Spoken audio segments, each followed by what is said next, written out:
CBSE के नए पाठ्यक्रम के अनुसार अब कक्षा 6 से कक्षा 10 तक 3 भाषा सीखना अनिवार्य होगा। 3 भाषा पढ़ाई जाएंगी कक्षा 6 से कक्षा 10 तक। इसका विरोध भी किया जा रहा है। ये 3 भाषा फॉर्मूला क्या है और इसका विरोध क्यों किया जा रहा है, ये जानना आपके लिए बहुत इंपॉर्टेंट है। तो आज इसी टॉपिक पर हम चर्चा करने जा रहे हैं। सबसे पहले देखिए कि सीबीएसई ने नए पाठ्यक्रम के अनुसार किस तरह के बदलाव लाया है। सीबीएसई का कहना है कि न्यू एजुकेशन पॉलिसी 2020 के साथ साथ national curriculum framework for school education 2023 के अनुसार कुछ बदलाव किए गए हैं पाठ्यक्रम में। और उन बदलावों में एक ये है कि जो कक्षा 9 है, क्लास 9th है, उसमें मैथमेटिक्स, साइंस एंड मैथमेटिक्स दोनों ही बेसिक और एडवांस्ड स्तरों पर पढ़ाए जाएंगे। एडवांस्ड स्तर में कुछ और कंटेंट शामिल किया जाएगा। तो एक बदलाव तो ये किया गया है। इसके अलावा दूसरा बदलाव ये है कि जो कक्षा 9 और 10 है, इसमें कुछ और विषय जोड़े गए हैं जिनकी पढ़ाई करवाई जाएगी। अब कौन कौन से विषय हैं? एक तो आर्ट एजुकेशन है, इसके अलावा वोकेशनल एजुकेशन है, वोकेशनल एजुकेशन के अलावा फिजिकल एजुकेशन, इसके अलावा थिंकिंग कंप्यूटेशनल थिंकिंग के अलावा अब आर्टिफिशियल इंटेलिजेंस को भी इसके अंतर्गत शामिल कर लिया गया है। तो आप देख सकते हैं कि महत्वपूर्ण बदलाव है। 3 लैंग्वेज फॉर्मूला यानी 3 भाषा फॉर्मूला के अंतर्गत सीबीएसई ने क्या चीजें कही हैं और ये इसकी संरचना क्या है, उसको अभी अभी हम जानेंगे। और इसका विरोध क्यों हो रहा है, इसको भी जानने की कोशिश करेंगे। लेकिन उससे पहले इस बात को ध्यान में रखिएगा कि दृष्टि संस्थान का GS studio foundation live online course आपको ऐसा मौका देता है कि आप घर बैठकर ही जीएस की पूरी तैयारी कर सकते हैं।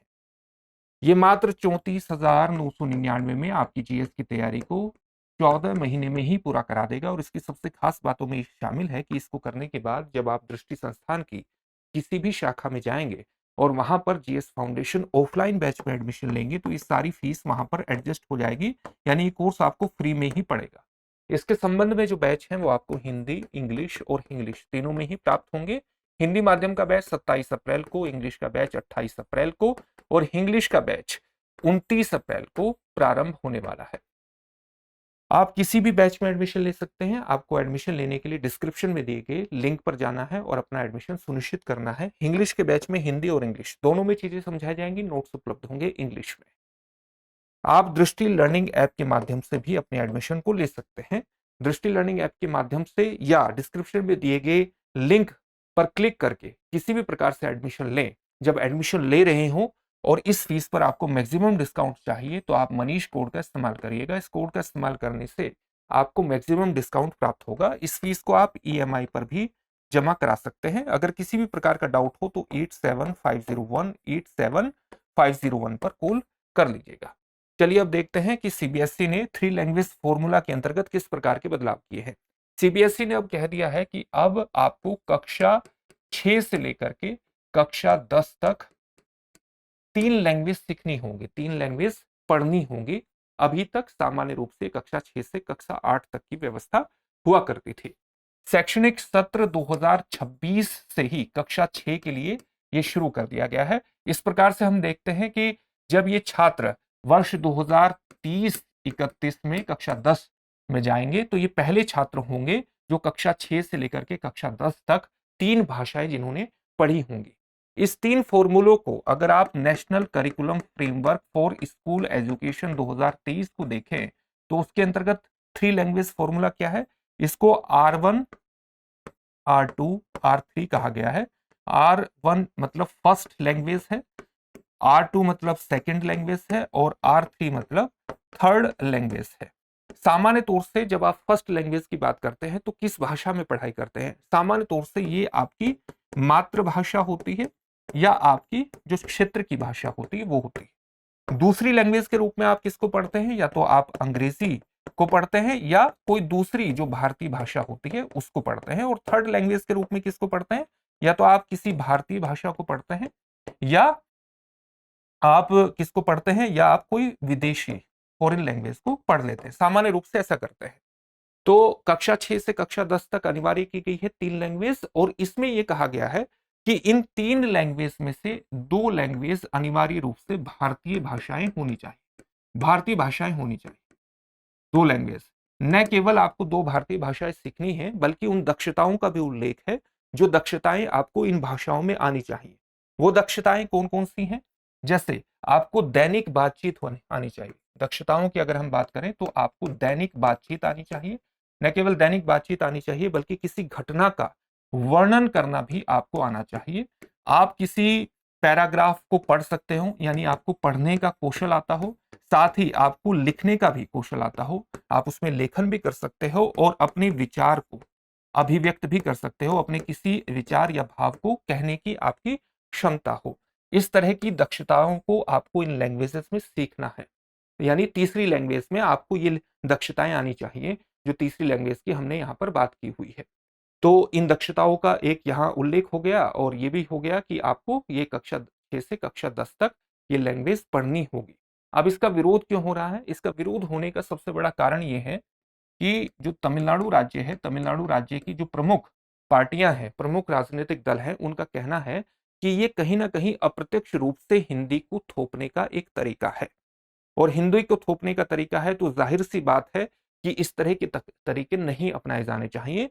इस पर जो केंद्र का जवाब है, या आप कह सकते हैं कि जो हमारे शिक्षा मंत्री हैं धर्मेंद्र प्रधान, उनका कहना यह है कि ये लैंग्वेज को थोपने का तरीका नहीं है, बल्कि ये बहुभाषावाद को बढ़ाने का तरीका है, मल्टीलिंगुअलिज्म को बढ़ाने का तरीका है। और जो हमारी नेशनल एजुकेशन पॉलिसी है वो बहुभाषावाद को, प्रत्येक भाषा को समान महत्व देती है और बहुभाषावाद को कहीं कहीं ना कहीं बढ़ाने की ही बात करती है। अगर छात्रों को ज्यादा से ज्यादा लैंग्वेज आएंगी तो इसके लिए, इसके माध्यम से उनको वैश्विक अवसर भी अधिक प्राप्त होंगे, उनका कौशल बढ़ेगा, उनकी स्किल बढ़ेगी, जो हमेशा उनको किसी न किसी रूप में काम आएगी ही। तो इस तरह की बातें कही जा रही है। यहां पर तमिलनाडु से संबंधित कुछ महत्वपूर्ण आंकड़ों को भी आपको देखना चाहिए। जैसे तमिलनाडु का जो Tamil learning act 2000, Tamil learning 2006 है, उसके अनुसार कक्षा 1 से लेकर के कक्षा 10 तक आपको क्या है, तमिल पढ़ना अनिवार्य है, तमिल अनिवार्य की गई है। साथ ही अगर तमिलनाडु का एक महत्वपूर्ण आंकड़ा आप देखें तो तमिलनाडु में संसद में एक सवाल के जवाब में ये जानकारी सामने आई थी कि तमिलनाडु में 3.2% स्कूल ऐसे हैं जो कि 3 भाषाएं पहले से ही सिखाते हैं, 3 भाषाएं सिखाते हैं। और 3.2% का मतलब है लगभग 1905 स्कूल बैठते हैं। तमिलनाडु में जो सीबीएसई से संबद्ध स्कूलों की संख्या है वो लगभग 1800 के आसपास है। तो ये कहा जा रहा है कि अगर सीबीएसई से संबद्ध स्कूलों की संख्या 1800 है और तमिलनाडु में पहले से ही लगभग 1905 स्कूलों में 3 भाषाएं सिखाई जा रही है, तो सीबीएसई के इस निर्णय से किसी प्रकार की कोई समस्या नहीं होनी चाहिए। इसी विवाद के बीच एक कर्नाटक का भी मुद्दा उठा हुआ है। वो मुद्दा क्या है कि जैसे कर्नाटक में कक्षा 10 में 3 भाषाएं पढ़ाई जाती है। कक्षा 10 में कितनी भाषाएं पढ़ाई जाती है? 3 भाषाएं पढ़ाई जाती है। कर्नाटक ने हाल ही में क्या निर्णय लिया कि जो तीसरी भाषा का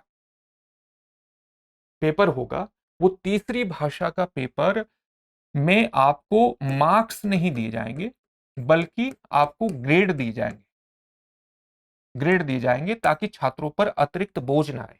यहां पर आपको यह भी समझना जरूरी है कि सीबीएसई ने जो अभी कक्षा 6 से कक्षा 10 में 3 भाषाएं सीखने की बात कही है, तो सीबीएसई ने यह भी कहा है कि जो तीसरी भाषा है, जहां तक बोर्ड एग्जाम की बात है, जैसे बोर्ड एग्जाम आपके 10वीं क्लास में होते हैं, तो तीसरी भाषा का मूल्यांकन, तीसरी भाषा में आपका बोर्ड का पेपर नहीं होगा, बोर्ड एग्जाम आपका नहीं होगा। तीसरी भाषा का जो मूल्यांकन आपका होगा वो स्कूल बेस्ड जो मूल्यांकन प्रणाली है उसके आधार पर होगा। इस अंतर को भी ध्यान में रखिएगा। अब कर्नाटक में विवाद क्या है कि कक्षा 10 में 3 भाषाएं पढ़ाई जाती हैं और कर्नाटक ने निर्णय लिया कि इसका मूल्यांकन, तीसरी भाषा का मूल्यांकन मार्क्स के आधार पर न करके ग्रेड्स के आधार पर किया जाएगा ताकि छात्रों पर अतिरिक्त बोझ ना आए। कर्नाटक के जो गवर्नर हैं थावरचंद गहलोत, उन्होंने इसका विरोध किया है और विरोध करके ये कहा है कि इससे छात्र हतोत्साहित होंगे कि वो तीसरी भाषा न सीखे, और इसलिए इस प्रकार के कदम सही नहीं है, और इसको लेकर भी एक विवाद कर्नाटक में हुआ है। तो ये भाषा को लेकर के एक बहस भारत में चली है सीबीएसई के इस निर्णय के माध्यम से, तो सीबीएसई का निर्णय आपने पूरी तरह से समझ लिया है और क्यों इसका विरोध हो रहा है वो भी आपने जान लिया है। अब इससे जुड़े हुए एक प्रश्न को देख लेते हैं। निम्नलिखित कथनों पर विचार कीजिए। पहला कथन है, सीबीएसई ने कक्षा 6 में वर्ष 2026 के चालू सत्र से तीसरी भाषा अनिवार्य कर दी। कथन 2 है, न्यू एजुकेशन पॉलिसी 2020 3 भाषाओं में हिंदी को अनिवार्य करता है। उपरोक्त कथनों में से कौन सा या से सही है या है? आपके सामने ऑप्शंस हैं, केवल कथन 1 सही है, केवल कथन 2 सही है, दोनों कथन सही हैं या दोनों कथन गलत है। इस प्रश्न का उत्तर कमेंट बॉक्स में कमेंट करके जरूर दीजिएगा। साथ ही वीडियो को लगातार लाइक करते रहिए, शेयर करते रहिए, चैनल सब्सक्राइब करना मत भूलिएगा। फिर से नए सेशन में मिलेंगे। धन्यवाद। अब एग्जाम की तैयारी को और बेहतर करने के लिए हमारे चैनल को लाइक, शेयर और सब्सक्राइब करना ना भूलें।